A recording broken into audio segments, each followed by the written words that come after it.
Ukurkan. Seluruhnya siap gerak gerak tegak gerak. Assalamualaikum warahmatullahi wabarakatuh. 3. Baik, gimana kabarnya hari ini? Baik. Alhamdulillah sehat semua. Sebelum memasuki pelajaran, Ibu cek dulu ya kehadirannya. 3. Sebelum masuk pelajaran, kita cek dulu ya data kehadirannya. Nika Erina, Ibu. Siti Musofa, Inetika Sari, Ibu. Siti Aisyah, Ibu. Impan Badri, Ibu. Fitriati, Ibu. Kenapa Fitri? Iya, punya pulpen. Ini Rida, Ibu. Oke, Indra Eki. Rizky,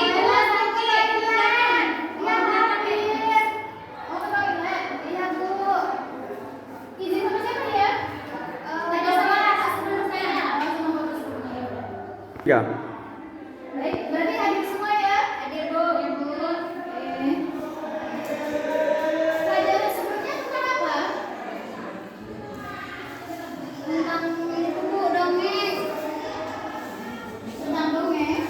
Bu. Baik, kita masuk ke bab selanjutnya ya. Kita akan membahas teks deskripsi. Akan membahas teks deskripsi.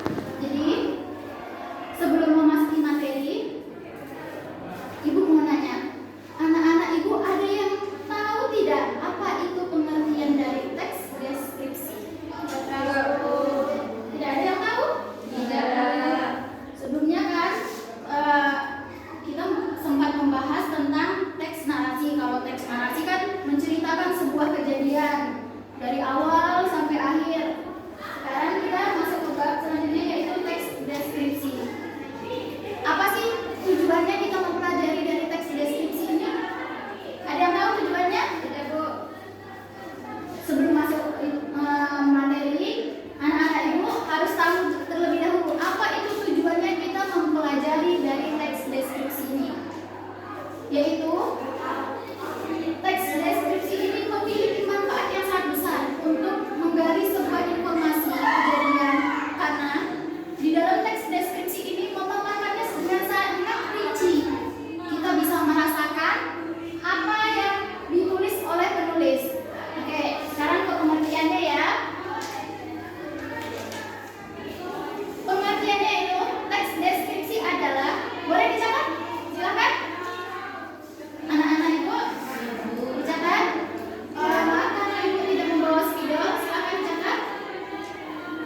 silakan.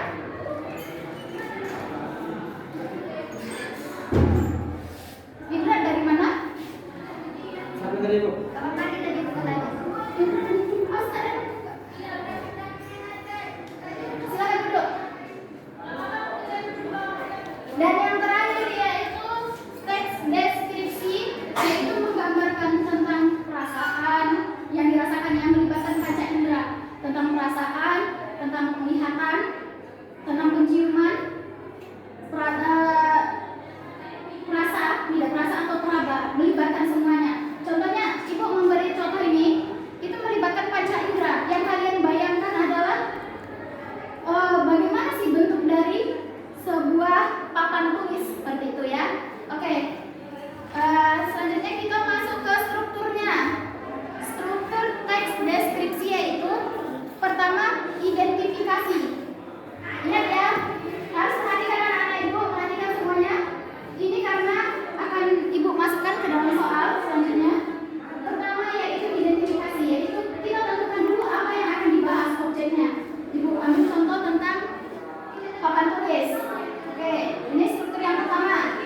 Yang kedua yaitu tentang deskripsi bagian. Nah, disinilah bagiannya, menjabarkan tentang papan tulis seperti apa gitu. Dan yang terakhir yaitu tentang kesimpulan dari deskripsi papan tulis. Baik, sudah paham semua? Sudah Bu. Sudah. Baik, anak-anak Ibu di sini memiliki dua teks deskripsi ya. Ibu minta kalian buat menjadi dua kelompok. Silakan, bebas. Milih teman siapa saja. Buat Ibu. Nah, berdiri. Iya, berdiri aja nggak apa-apa. Buat menjadi dua kelompok. Silakan. Ada yang 3, ada yang 4 Bu. Iya, karena jumlahnya 7 orang, maka ada yang 3, ada yang 4. Oke? Sudah? Sekarang silakan perwakilan dari setiap kelompok memilih dua teks deskripsi ini. Oke? Yang memilih itu wajib membaca. Bagaimana nanti yang membaca itu mempengaruhi kelompok masing-masing untuk memahami seperti apa teks deskripsi itu, memahami isinya. Nanti soalnya akan ditentukan. Silakan.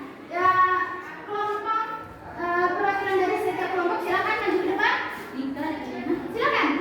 Perwakilan dari setiap kelompok maju ke depan. Yang selebih 3. ya, siap. Berdiri semua. Saya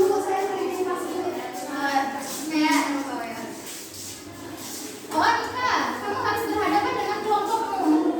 Di mana kelompoknya? Siapa di antara kalian berdua yang mau membaca dua teks deskripsi? Saya, Bu. Ya, silakan. Banjir merupakan fenomena alam yang berupa naiknya air di suatu kawasan sehingga menutupi permukaan kawasan tersebut.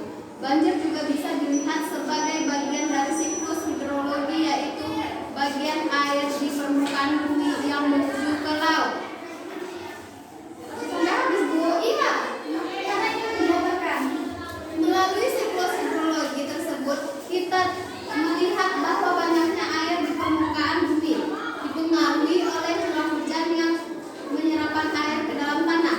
Secara alamiah, banjir disebabkan oleh terjadinya hujan lokal dan propagasi limpahan dari daerah hulu pada suatu daerah pangkapan.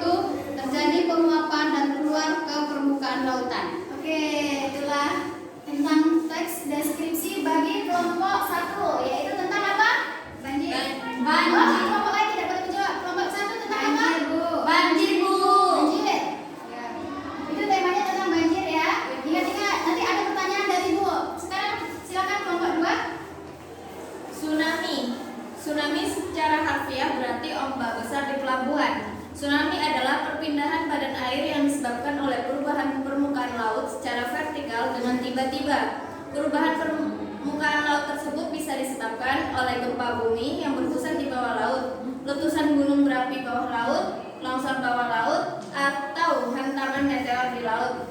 Gelombang tsunami dapat merambat ke segala arah. Gerakan vertikal pada kerak bumi dapat mengakibatkan dasar laut naik atau turun secara tiba-tiba yang mengakibatkan gangguan kesetimbangan air yang berada di atasnya. Hal ini mengakibatkan ketika sampai di pantai menjadi gelombang besar yang mengakibatkan terjadinya tsunami. Gerakan vertikal ini dapat terjadi pada patahan bumi atau sesar. Gempa bumi juga banyak terjadi di daerah subduksi, di mana lempeng samudra menelusur ke bawah lempeng benua. Oke, itulah teks deskripsi yang dibaca oleh kelompok 2. Bagaimana kelompok 2? Apa tema yang diambil? Tsunami. Oke, benar, tsunami. Silakan duduk perwakilan dari setiap kelompok.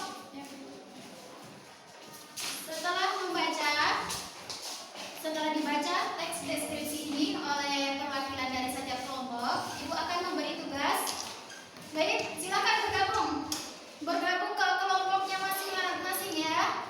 Silakan bergabung ke kelompok masing-masing. Berdiri, Bu. Nggak usah berdiri ya, Bu. Di kursi aja, tentukan ya.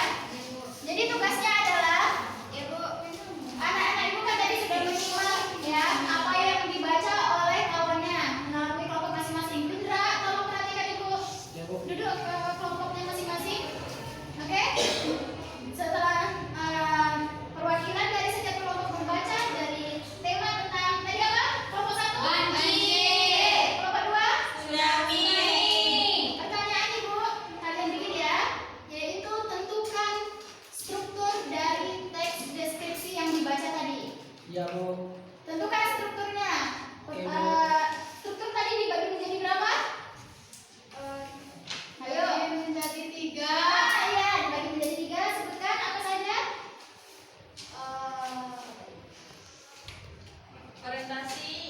Orientasi. Pendahuluan. Pertama, identifikasi. Tidak ada yang mencatat. Catat dulu. Identifikasi yaitu mengenal dulu apa temanya. Ya, Bu. Tadi yang pertama, yang kedua yaitu deskripsikan, dideskripsikan bagiannya.